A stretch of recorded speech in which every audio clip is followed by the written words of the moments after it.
Il est pas mal ce nouveau jeu Cluedo qui a tué la planète. C'est un bon concept par les temps qui courent. Bon, à moi. Alors, j'accuse l'automobiliste dans le garage avec le CO2. Eh bah bien sûr. Bah moi, monsieur l'écolo, j'utilise peut-être une voiture, mais j'achète pas toutes les semaines des habits qui finissent par être jetés sur les plages en Afrique. Contrairement à certaines personnes. Bon, à moi de jouer.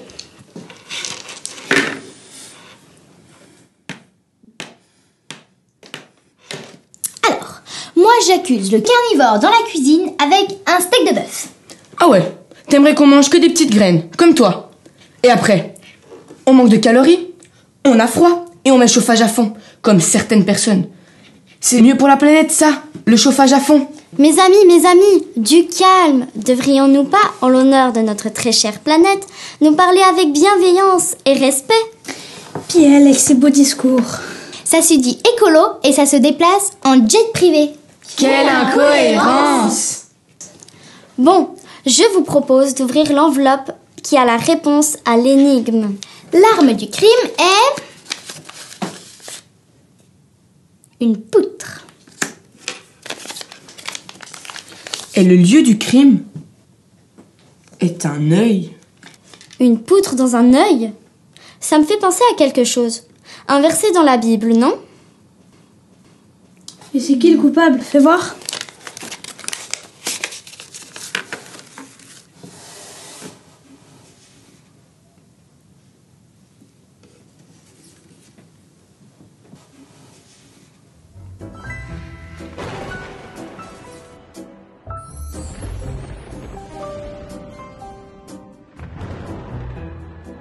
Ma parole les copains, il suffit que je vous laisse un après-midi et c'est la catastrophe. Et pas un pour rattraper l'autre. Quand vous mettez le bazar, vous faites ça comme des pros. Vous y allez fort, puissance, plus. Bon, ok. Toi aussi tu connais ces moments où on aime bien accuser son voisin plutôt que de regarder ses propres erreurs? Dans la Bible, il y a un verset qui dit « Ne regarde pas la paille dans l'œil de ton voisin, mais regarde plutôt la poutre qui est dans le tien. » Ça veut dire qu'on devrait d'abord regarder à nous-mêmes et essayer de changer notre comportement plutôt que de vouloir changer notre voisin. Alors, fais gaffe, toi aussi tu fais des gaffes. Et maintenant, nous avons rendez-vous avec Marion qui a eu la chance de rencontrer 3 artistes qui aiment le rap et qui ont accepté de lui parler de l'une des dernières productions de Big Flo et Oli. Salut! À l'affiche aujourd'hui, le nouveau morceau de Big Flo et Oli, La vie d'après, qui figure dans leur dernier projet qui s'intitule Les autres, c'est nous. Arrivé dans nos oreilles en juin 2022, ce rap débarque après une période de pause médiatique de 2 ans. 2 ans passés loin des réseaux sociaux et les 2 frères reviennent avec un rap toujours aussi vrai et engagé. Et pour en parler, j'ai la chance d'avoir avec moi Noam, Shadi et Caroline.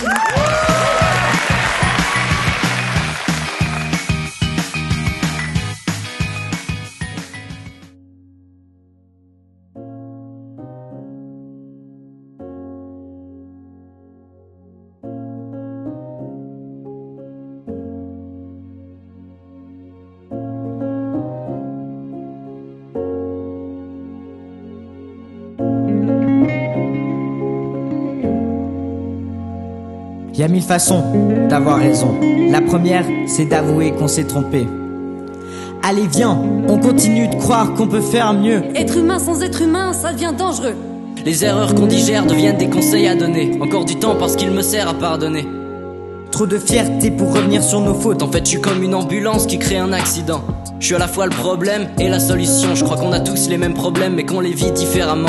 Ça me fait plus vraiment peur d'avoir tort. J'ai l'âge où on écrit à son pote après une engueulade. Alors oui, c'est du rap de fragile, pour les gens tristes. Du rap pour ceux qui pleurent, pour les trop sensibles. On prend nos émotions pour alimenter le moteur. Et moi aussi j'ai flirté avec les profondeurs. J'ai la boule au ventre quand j'écris ça. J'ai parcouru les vallées du mal-être à m'en rendre malade, avaler des médicaments pour amener le calme comme un toxicomane. Et je crois que j'étais en panne, mais les âmes ne se réparent pas comme un programme. Y'a que le temps qui soigne. J'apprends, j'essaye, j'explore. Je veux encore de l'amour qui fait peur tellement qu'il est fort. L'amour gagne toujours. On continue cette lutte.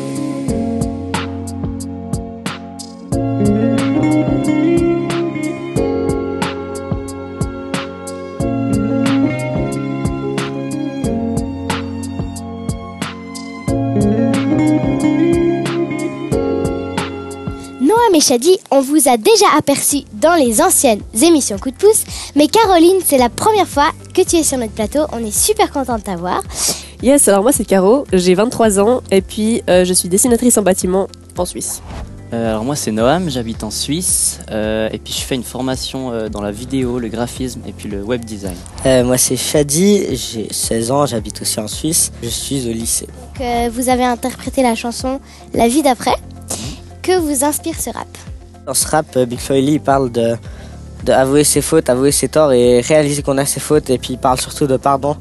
Et puis je pense que le pardon c'est quelque chose de hyper important parce que ça nous permet de se réconcilier et d'avancer en fait dans la vie et de pas rester bloqué sur des petites disputes. Et en fait juste en pardonnant et juste en avouant ses erreurs et en avançant avec l'autre personne, on peut régler plein de choses.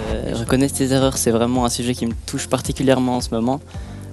Parce que c'est quelque chose que j'ai de la peine à faire, en fait, reconnaître que c'est moi le fautif, que c'est moi qui ai fait la faute. Et puis donc en fait d'avoir un texte comme ça et d'avoir une chanson comme ça entièrement consacrée à ça, je trouve que ça aide beaucoup. Qu'est-ce que vous appréciez particulièrement dans leur travail? Ce que j'aime particulièrement, c'est leur texte. En fait, ils abordent des sujets que beaucoup n'oseraient pas et ça fait que les gens ils peuvent aussi vraiment s'identifier à ce qu'ils disent. C'est pas forcément des choses qui sont inaccessibles. Ouais, et puis ils se détachent vraiment de l'image du rappeur actuel. C'est pas du tout les plus connus, les plus aimés. Ouais. Et puis ils osent aussi en fait montrer leurs défauts. Et puis ça c'est une prise de risque, mais en fait c'est je pense aussi ce qui font leur force et puis ce qui les rapproche de leur public. Ok, alors on parle de reconnaître ses erreurs, mais vous personnellement vous le vivez comment? Moi je pense que ça peut être un défi pour moi, parce que c'est pas toujours facile quand on a l'impression que c'est toujours nous qui faisons le premier pas. C'est toujours important d'être capable de faire le premier pas, comme Jésus il a fait le premier pas pour nous. On lui a tous fait mal et lui il est quand même venu vers nous pour nous pardonner et on peut que apprendre de lui et essayer de faire mieux même si c'est pas facile. Waouh, c'était vraiment trop bien. J'ai trop aimé. Merci à Marion pour son interview et merci aux rappeurs pour leur musique. Allez, maintenant je vous invite à la rencontre d'une famille. Elle va nous dire ce qu'elle trouve difficile quand il s'agit de reconnaître ses erreurs. Et pourquoi? Oui, pourquoi c'est tellement important de reconnaître ses erreurs? Allez, en route!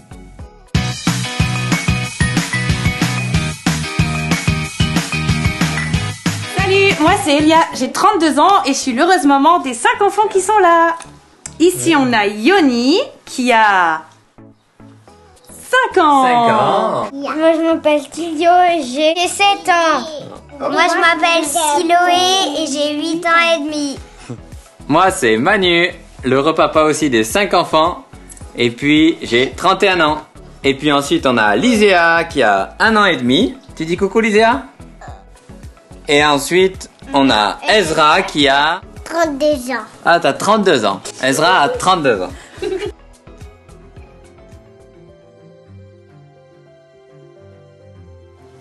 Pour moi c'est difficile parce que j'ai peur que les autres ils me tapent.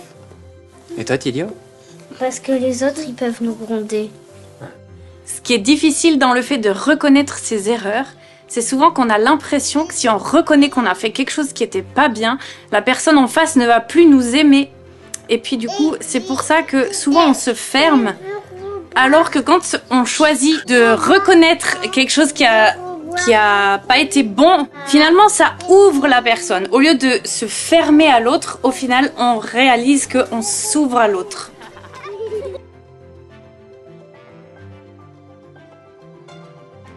Pourquoi c'est important? Parce qu'il faut quand même dire que c'est nous qui avons fait l'erreur. Si on dit que c'est pas nous et que c'est nous qui l'avons fait, bah c'est du mensonge.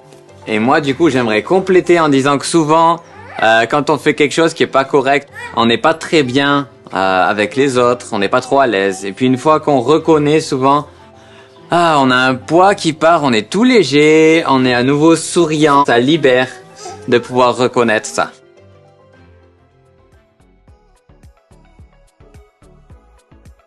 C'est quoi que tu aimes faire en famille? Du sport, du footing. Comme le footing. Comme du footing qu'on a fait ce matin par exemple. Moi j'aime bien faire des sorties au lac. T'aimes faire quoi avec papa et maman? J'aime quand on joue à des guillis à toi. Ah, quand on fait des guillis ensemble. Yoni, je crois qu'il aime quand on fait le loup. Et moi, j'aime quand on a des soirées toutes spéciales en général 1 fois par semaine, où on mange un bon dessert et puis on profite d'être ensemble. Moi, j'aime faire des jeux de société. Nos enfants, ils aiment beaucoup jouer et puis on en a plein des différents. Donc ça permet de changer et on fait ça tous en famille.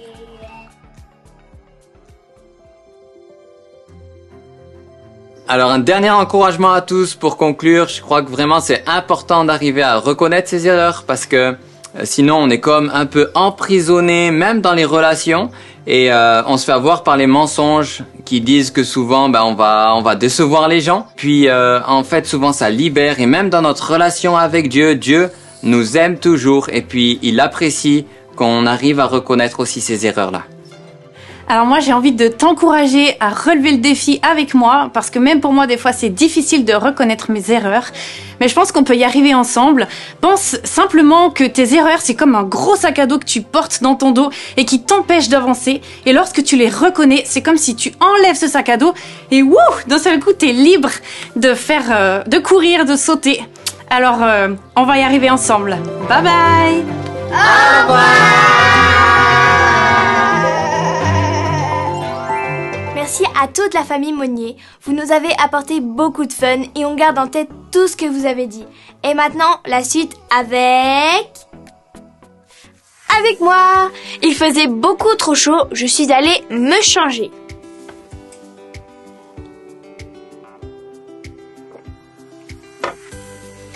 Bref, les gars, les filles, ne pas reconnaître ses gaffes, c'est comme porter des lunettes de soleil à l'intérieur. Tu trouves pas qu'il fait un peu sombre?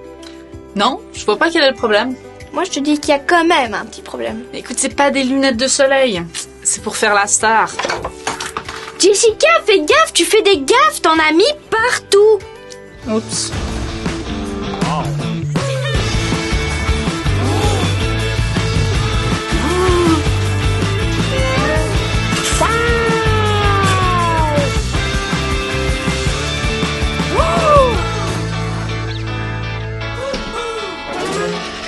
Wow!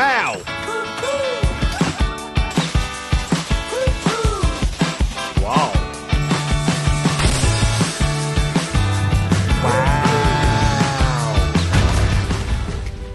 Quand quelqu'un te fait une remarque, écoute-le. Te cherche pas des excuses. La faute n'est pas toujours chez les autres. Cherche à comprendre le problème et corrige-le. C'est simple. Du coup, un petit conseil. Choisis bien tes potes. Trouve des amis, des vrais qui t'aiment suffisamment pour te parler quand tu fais une gaffe et que tu t'en rends pas compte. Alors, fais gaffe. Toi aussi, tu fais des gaffes. Ok. On a compris que reconnaître ses erreurs, c'est nécessaire. On ne va surtout pas oublier. Allez, pour finir, on vous propose un jeu. Vous devez mettre dans l'ordre les phrases qui apparaissent sur votre écran. De celui qui les reconnaît et les abandonne. Proverbe 28, 13. Rien ne réussit, mais on aura compassion à celui qui cache ses fautes. Allez-y, à vous de jouer maintenant. Remettez dans l'ordre. Peut-être celle-ci en premier? Ou celle-ci? À vous de jouer.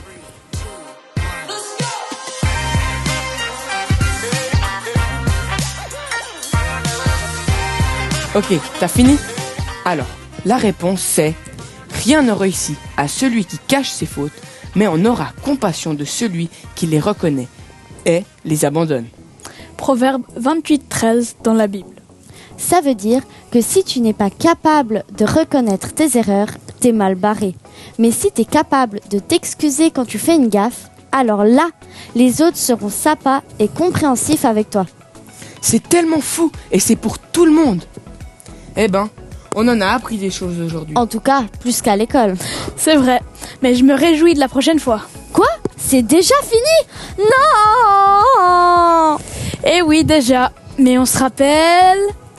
Fais gaffe, toi aussi tu fais des gaffes. À la prochaine. Ciao. À la prochaine.